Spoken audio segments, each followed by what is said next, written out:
Hi, it's Anna Mason, and in this video I'm going to show you the process I went through to paint this huge vibrant clematis flower in watercolour.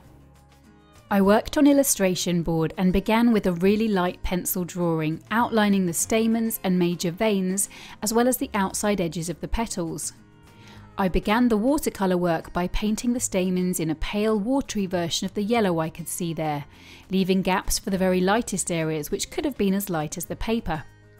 Next, I painted in a pale pink wash to the petals, using a brush that was a bit bigger than the usual ones I work with. I applied my paint in the direction of the veins. That way, if any hardline edges appeared where my paint patches overlapped, they'd help to create, even in this first layer, the effect of those veins. I avoided going too close to the stamens and switched to a smaller brush to work around those neatly. With the yellow there already dry, there was no danger of the pink bleeding into them. I painted a pale green base layer to the stem, before going on to apply a darker, less watery mix to the petals, which were now dry. The idea here was to apply a layer everywhere except the lightest areas of the petals to help me identify and therefore be able to preserve those lightest parts as I built up further darker layers.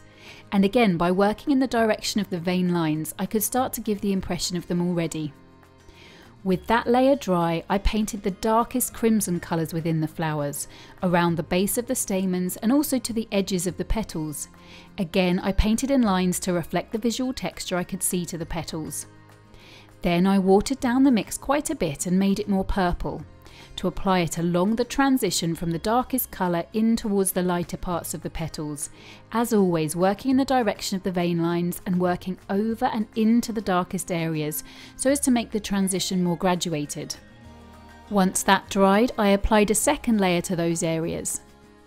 Because of how colour appears relative to the colours around it, I could now tell that the first layer to the petals was too pale, so I now watered my pink-purple mix right down and applied another layer to the petals. Then I created a slightly thicker mix and used a smaller brush around the stamens and also to create some bigger veins. Working with these watery to milky consistency mixes, I began a juggling act, darkening areas that I could see needed darkening, and then in so doing spotting other areas that also needed darkening. Next, I began to add detail and in the process darken up the stamens, beginning with the darks to the yellows and then some red colours to the bottoms of them. Everything up to now had taken the best part of a day. Coming in on day 2 with fresh eyes and the painting totally dry, I set about adding vein details to the petals. This is a part of the process I find a lot of fun, and the realism really starts to kick in now.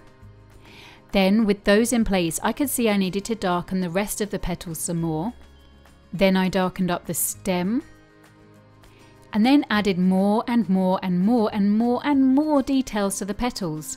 This is what I love about flowers. When you really look at them, there's just so much going on in terms of colours, patterns and textures.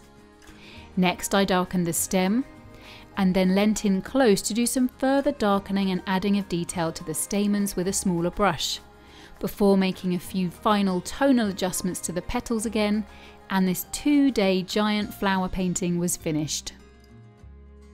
Now, if you want to paint this for yourself, I've produced a full-length class walking you through step by step that's available now in my online school, where members have been getting fantastic results.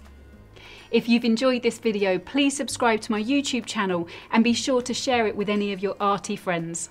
Thanks so much for watching, and I'll see you soon to help you create more watercolours with wow.